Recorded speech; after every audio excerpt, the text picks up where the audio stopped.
Welcome to ఆస్ని Sudha family వ్లాగ్కి స్వాగతం అండి. ఈరోజు సండే కదా, ఇంకా స్పెషల్ కూడా ఉందండి. అదేంటంటే ఇవాళ ఉమెన్స్ డే కూడా కదండి.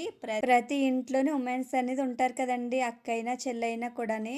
ఈ ఒక్క రోజైనా కూడా వాళ్ళకి హ్యాపీ ఉమెన్స్ డే అని చెప్పండి. నా తరఫున కూడా మీరందరికీ, ప్రతి మహిళ అందరికీ కూడా హ్యాపీ ఉమెన్స్ డే అండి. ఈరోజు నా సండే అనేది వ్లాగ్ అనేది మీతో షేర్ చేసుకోబోతున్నానండి. వీడియో అక్కడ స్కిప్ చేయకుండా ఫుల్గా చూడండి.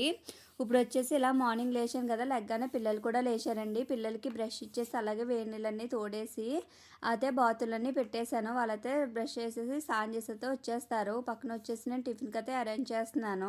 ఒక 3 అవర్స్ ముందే నేను బజ్జీ పిండి అయితే కలిపి పెట్టుకున్నానండి. పల్లీలు కూడా ఫ్రై చేసి పెట్టుకున్నాను.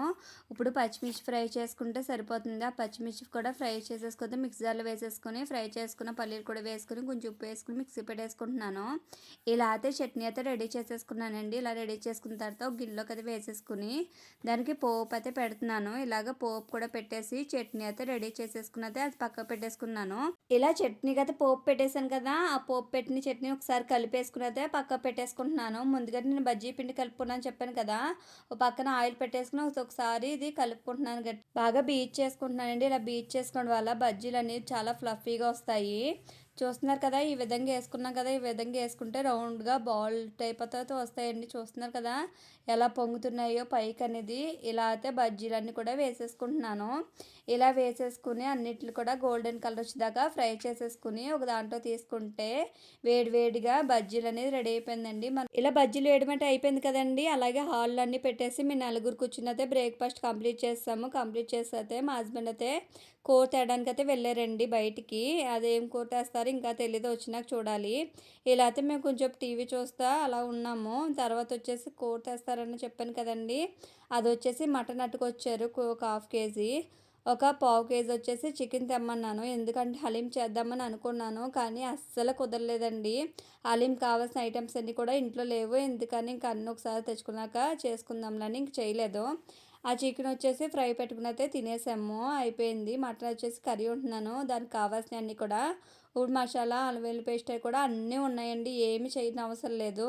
ఇప్పుడు వచ్చేసి ఆనియన్స్ కట్ చేసుకుని పచ్చిమిర్చి అన్నీ కట్ చేసుకోవాలి. ఆ కొత్తిమీర ఎవడ కొట్టలేనమ్మ పుట్టింటికి వెళ్ళి ఏడ్చింది అంటారు కదండి, అలాగుంది నా పరిస్థితి. ఎవరు కొట్టలేనిదే కూడా కళ్ళంటి నీళ్ళు వచ్చి వచ్చి కారిపోతున్నాయి. అంత పవర్ఫుల్గా ఉన్నాయండి ఉల్లిపాయలు. ఎంత వాటర్లో వేసినా కూడా కళ్ళు అయితే మండిపోతున్నాయి. నా బాధ పడలేక మా హస్బెండ్ వచ్చి కట్ చేస్తున్నారండి ఉల్లిపాయలు చిన్న చిన్న ముక్కల కింద. నేనైతే పక్కన పని చికెన్ కట్ట తెచ్చారు కదండి, మటన్ కూడా అవి అయితే కడగడానికి అయితే తీసుకున్నాను. ఉల్లిపాయలు కూడా పెద్ద పెద్ద ముక్కల కింద కట్ చేసేస్తానండి. మా హస్బెండ్ అయితే నా చేతిలో తీసుకుని అయితే మళ్ళీ వాష్ చేసేసి వాటిని ఆయన చాకు ఉంటుంది కదండి, ఆ బ్యాచులర్ చాకుని చెక్కని ఆయన ఆ చాకు అయితే కొంచెం పొదిని పెట్టేసి కట్ చేయడం అయితే స్టార్ట్ చేశారండి. నేనైతే మటన్ అయితే కడిగేసాను. ఇంకా చికెన్ ఉంది కదా, ఆ చికెన్ కూడా ఒకసారి కడిగేసి పక్కన పెట్టేసుకుంటే అయిపోతుంది. ఆ ఉల్లిపాయలు కట్ చేసేస్తే కర్రీ ఓ పక్కన ప్లెయిన్ బిర్యానీ ఉందాం అనుకుంటున్నానండి. దానికి కావాల్సినవి కూడా మళ్ళీ నేనే కట్ చేసుకోవచ్చింది. కూరకు ఓన్లీ కూరకి ఒకటి కట్ చేసి చూస్తారు కదా, కొళ్ళు అయితే మండిపోతున్నాయి. ఇంక నా వల్ల కాదని వెళ్ళిపోతున్నారు. ఇంకా నేను అన్ని కూర కట్ చేసేసారు కదా, ఇంకొచ్చేసి నేను బిర్యానీకి అయితే చిన్న పొడుగ్గా ముక్కలకి అయితే కట్ చేసేసాను.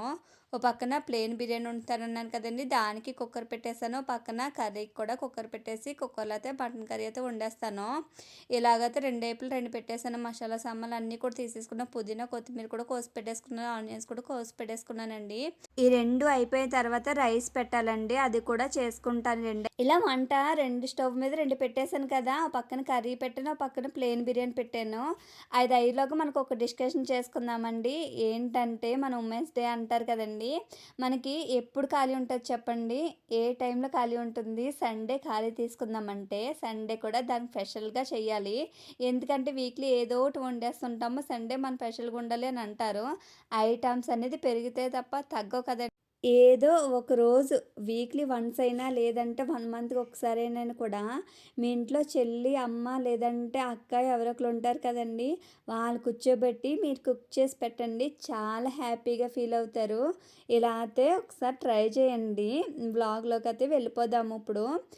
ఇప్పుడు పక్కన ప్లెయిన్ బిర్యానీ పెట్టుకున్నాను, అలాగే కర్రీ పెట్టుకున్నాను కదండి. ప్లెయిన్ బిర్యానీ అయితే ఆల్మోస్ట్ అన్నీ అయిపోయాయి. అయిపోయాకైతే విజిల్ పెట్టేశాను వాటర్ వేసేసి. ఇప్పుడు కర్రీలోకి అయితే ఎండు కొబ్బరి వేస్తున్నానండి. ఇలాగా క్యారెట్ దాంతో తురిమేసుకుని ఇలా ఎండు కొబ్బరి వేసుకోవడం వల్ల మటన్ అనేది తొందరగా ఉడుకుతుంది, టేస్ట్ కూడా బాగుంటుంది. అందుకు ఇలా తురిమేసి అయితే వేసుకుంటున్నాను.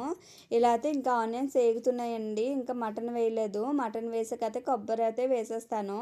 ఇలా అయితే అన్నీ వేసేసి అయితే మసాలా పేస్ట్, అల్లం వెల్లుల్లి పేస్ట్ అన్నీ వేసేసుకున్నాను. మటన్ కూడా వేసుకుని అయితే మగ్గించుకుంటున్నాను. అందులోకి కొంచెం ఉప్పు కారం కూడా వేసేసుకుని ఒక 5 మినిట్స్ మగ్గించుకున్న తర్వాత అయితే కొంచెం వాటర్ వేసి అయితే మూత పెట్టేస్తానండి. మూత పెట్టేసిన తర్వాత కర్రీ అయితే ఆల్మోస్ట్ అన్నీ అయిపోయాక చూపిస్తున్నాను మీకు. ఇప్పుడు చూస్తున్నారు కదా, ప్లెయిన్ బిర్యానీ అయితే అయిపోయింది. మటన్ కర్రీ కూడా అయిపోయింది. చాలా టేస్టీగా ఉన్నది. ఓ పక్కన వచ్చేసి రైస్ పెట్టుకున్నానండి. రైస్ కూడా ఇంకా ఉడుకుతుంది. అన్నం అంతా ఉడికినప్పటికీ మన ఏర్పాటు మనం చేసుకోవాలి కదండి. ఆనియన్స్ కావాలి, అలాగే నిమ్మకాయలు, కాబట్టి ఆనియన్స్ అనేది ఇలా చిన్న చిన్న ముక్కల కింద కట్ చేసుకున్నాను. ఇప్పుడు వచ్చి చూస్తున్నారు కదా, ఇలా ప్లెయిన్ బిర్యానీ అయిపోయింది. అలాగే ఇలాగా మటన్ కర్రీ కూడా అయిపోయింది. రైస్ కూడా వాచ్ చేశాను. ఇలా అన్నీ రెడీ అయిపోయినాయి కదా, ఇప్పుడు ఇవన్నీ అట్టుకెళ్ళి ఆ హాల్లో అయితే పెట్టేస్తానండి. ముందుగా వచ్చేసి వండిన ఐటమ్స్ అన్నీ కూడా హాల్లో పెట్టేస్తున్నాను. హాల్లో పెట్టేసిన తర్వాత మా పిల్లలు మేము కలిసి అయితే వాటర్ అన్నీ కూడా సర్దేశామండి. అలా ప్లేట్లు అన్నీ కూడా పెట్టేస్తున్నాను. పక్కన ప్లేట్లు అన్నీ కూడా నేను పెట్టేస్తున్నాను కదా. జోషి వచ్చేసి వాటర్ అనేది నింపుతుంది అన్ని గ్లాసుల్లోకి. అని నింపేస్తే ఇక్కడ అన్నీ పెట్టేసామండి. పెట్టేసిన తర్వాత అయితే ఎవరికాలకి ప్లేట్లు అయితే పెట్టేస్తున్నాము. నేనైతే రైస్ పెడుతుంటే పక్కన పిల్లలిద్దరికి కర్రీ వేస్తే మా హస్బెండ్ ఇచ్చేస్తున్నారు. ఇలా జోషికి వేస్తారు కదా, జోషి వేసిన తర్వాత అవి కూడా వేసుకుని, అలాగే నేను కూడా వేసుకుని అయితే భోజనం అయితే చేసేస్తున్నాము. ఇలా అయితే మా సండే ఫెషన్స్ అనేది ఇలాగ అయిపోయినాయండి ఈవినింగ్ దొరుకుని. ఈ తర్వాత క్లీనింగ్ సెక్షన్ ఉంటుంది. ఇప్పుడు భోజనం చేసిన తర్వాత గిన్నెలు అనేది చాలా చాలా ఎక్కువైపోయినాయి.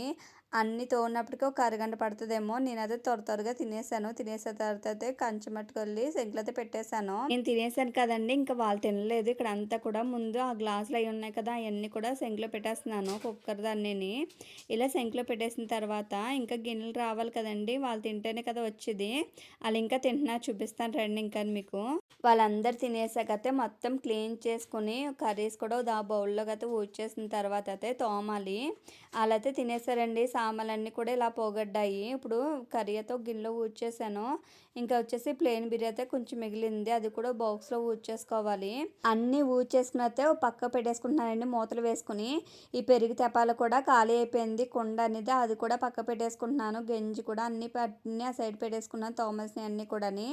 ఇలా తోమడానికి అన్ని సామాన్లు పెట్టేసాను కదా, ఇలాగ అన్నీ తోమేసాను. తోమేసిన తర్వాత అయితే గిన్నెలు కడిగేసి అయితే బొట్టలో వేసేసుకుంటున్నాను.